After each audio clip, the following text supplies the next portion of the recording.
And yo, the Sports Back Bros podcast is back on. And while we're back on, new things, new times are happening these days. And that new time, new thing, the NBA back after its hiatus after the championship game and the OKC Thunder, the defending champions. They're coming back and they're playing the Houston Rockets, one of two teams that are playing, well, one game of two games that are being played with the Lakers and the Warriors taking on the nightcap. The NBA finally back. What's good? What's good? Timeout. Timeout on the NBA because the two best words in sports is going on tonight. Game 7. Blue Jays versus the Mariners. The right to go to the World Series. We never talk baseball, but I just want to throw it out there. I'm going for the Blue Jays. They have, I think, offensively a better chance than the Mariners do to hang with the Dodgers and prevent a sweep. Last thing I want is for the Dodgers to sweep. Anyway, but as far as OKC, go ahead. You know what? In baseball, though, great hitting doesn't beat great pitching, and right now it looks like the Dodgers. No, it doesn't. But you got to have the offensive talent to try and hang with them. If you don't have the offensive talent, you're just gonna get blown out the water. Well, the Dodgers have the payroll, and it looks like it bought the talent, and it looks like they're not gonna, even if they get blown out the water, they're probably not gonna win that World Series. But let's get back to the OKC, the defending champions. As far as OKC and Houston, normally I'd say this is a statement game, but opening night can you really send a statement? You still got 81 more games, and they're probably gonna play each other 3 more times at least, and so much is gonna change. I mean, are these guys gonna be at their best? Are they gonna be in midseason form? Are they gonna have their rhythm? I don't think this game means anything. So no matter who wins it, it don't mean anything other than one will be 1-0 and the other will be 0-1. But it leaves not a lot to the imagination. It leaves a lot to the anticipation. And now Kevin Durant being with Houston. Houston had the second best record in basketball last season. What can they do for an encore? Bring in a future Hall of Famer, a legendary player even right now, has rings, even though people don't like the way he had gotten his rings. But hey, he's gone in the NBA, gotten his rings. He's now here. And now it looks like they may just have that player they need to put them over the top in an extremely competitive West compared to the East. Yeah, so I don't know how I feel about it. I don't know if I want KD to get another ring or if I don't want him to get another ring. But what I don't want is for his presence to stunt the growth of Amen Thompson. And that's true. Because he was a monster in the playoffs last year, and I was expecting big things from him this year. Now KD's there. We'll see how he performs. Is KD going to alleviate pressure and make it easier on Amen Thompson? Or is KD going to have a stronghold on the rock where Amen Thompson can't flourish? Well, after signing that 2-year, $90 million extension with Houston, I think the elder statesman can kind of sit back, just let his game speak for itself. He knows he's not the only guy anymore. I don't think he's even going to try to prove that he's still the guy we knew him as before, even the Achilles injury. I think he's going to, I can't say he knows his role because then that makes him seem like he's a lesser player. He's going to know how to have these young guys rally and make things happen. Once again, the second best. But you know how sensitive he is. You know, Charles Barkley saying he never drove the bus. KD may want to go in there and be like, "Yo, I'm the man. This is my team. Follow my lead." That'll ruin the entire locker room. I'm just saying. I don't know. You know, he didn't go to Golden State like that, but when KD wanted to shoot, he'd shoot. And let's see what he does. Playing shooting guard tomorrow, so it might be a reason why he might just show up and do what he got to do. But I think as a team, though, it makes that team better. But let's not forget who they're playing. I know, and because of who's on the other side, OKC, and who's on the other side of OKC, it's Houston with the new huge part going in. I think there will be a little bit more emotion in this game, even if it's the first game, just to show. Because KD's going to try to. I think he's going to try to show that he belongs with the team and that he's going to do what's best for the team. I don't think he's going to be the guy to try to take over the game. But he's going to definitely score when he needs to score, when he can score, and then let all the other guys get theirs too. And with the talent on that team, that's a whole lot of getting, and it can really pose somewhat of a threat, even in the first game with OKC. I think Chet Holmgren comes into the game with a chip on his shoulder after performing the way he did in the championship series. I mean, come on, he was inconsistent. He did finally pick it up near the last game, but that's when things completely changed dynamically because of what happened to Tyrese Halliburton. Things just changed. So he kind of stepped up a little bit, but there's a lot to be desired going into this game. I think he wants to show people that, I'm going to start strong. I'm going to finish strong. That could be. Now, as far as KD and the Rockets, I don't think they should run the offense through him. I don't think they should have him playing 35 points a game. I think his biggest value will come when the other team's making a run. They're like on a 6-0 run. Here, KD, get us a bucket. Be the run stopper. Late in games, we need a bucket. Here, take the ball, KD, do your thing. They were missing that. If they had that guy last year, they would have bounced the Warriors. But at the end of the games, they struggled. So it's going to be interesting to see how he fits in.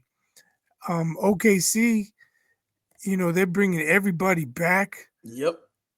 I don't see them taking a step back either. Like, they'll get better, man. Whoever knocks them off, they're going to have to earn it. We were talking during the season last year, OKC, they don't have that championship experience, but they're good enough to where they may get it. They have it now. They have it, yep. They have it now. And if they're like a boxer who becomes champ for the first time, who becomes even better because he's the champ. Yep. James Toney. Watch out. Watch out. But the only thing is, we thought that about Denver too.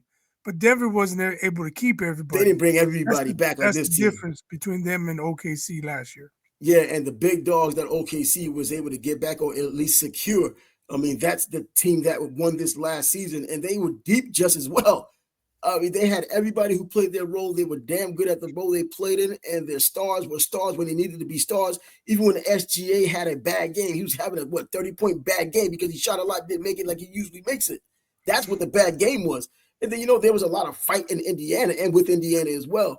But I think now the only way to get experience is to get experience. The only way to get championship experience is to win the championship. They now have it. Everything should be clicking. I know it might not click in the beginning just as well as it might not click for Houston in the beginning. We're going to at least see something with this first game between those two teams. And going into this season, we could also know that OKC is probably the best equipped team to repeat since those Warrior teams that repeated. Right. And the game's in OKC? Yeah, I think it is. Yeah. Yep. I think if the Rockets have any pride, seeing the ring ceremony and the banner drop, and they got to sit there and stand and watch it, that might light a fire under them. At least give them some incentive. Like, all right, I want this to be us next year. Now, we've seen in the past how emotion can kind of go the other way, like when Kobe passed, and they had that huge ceremony before they played their game, and they lost that game. Everybody was crying, everybody was emotional, and it kind of sucked it all out of them, and they played like it. They were lethargic throughout the game, and they ended up losing the game in Kobe's honor. Not in a bad way, but they lost because I think it was emotionally draining. A ring ceremony, not as drastic as Kobe passing away, legendary as he was, but I'm thinking a ring ceremony, everybody's expecting it, everybody's lovey-dovey and huggy. And I was so disappointed because, it's hard to overcome your emotions. Everybody was sad. But do you think that's what Kobe wanted? Oh, no, absolutely not. Kobe would have wanted Booker to go for 65 or 70. Exactly. He would have wanted KD to go for 55 or 60. Like, go out there. That's how you honor Kobe. Fill up the score sheet. Yeah. Yeah, and win. Drop bucket after bucket. That's how you honor Kobe. Not being all sad and I can't play. Kobe, I guarantee you, if Kobe were alive and if Shaq were the one that passed away, he would not have respected them dudes out there playing lethargically. He's like, no, you go out there and honor him. Throw it down in somebody's face. Be a monster in the paint. That's what Shaq would want. So I know the Mamba mentality. Kobe ain't about all that sentimentism. Well, those Lakers weren't looking like that, and LeBron supposedly leading the way because of it. Man, I mean, no one played inspired in that game. You would think with all of the hoopla and all of the sadness and all of the emotion that you would probably.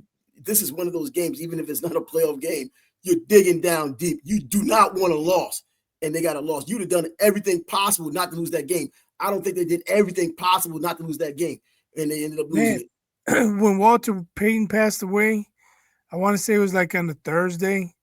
And that Sunday, they played the Packers, and the Packers were good, and the Bears weren't. But the Bears hung in there, and they blocked the last-second field goal to ice the game. They played with passion. They did it for Walter. Yeah.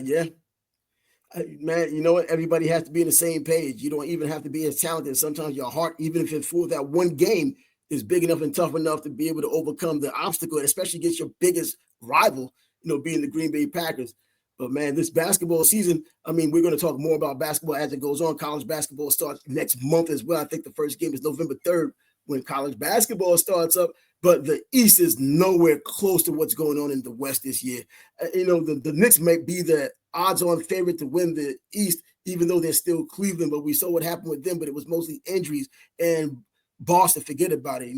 Jason Tatum's not even going to play for a while. And you just go down and see what Indiana, they're not even going to be anything. The Miami Heat, injuries there.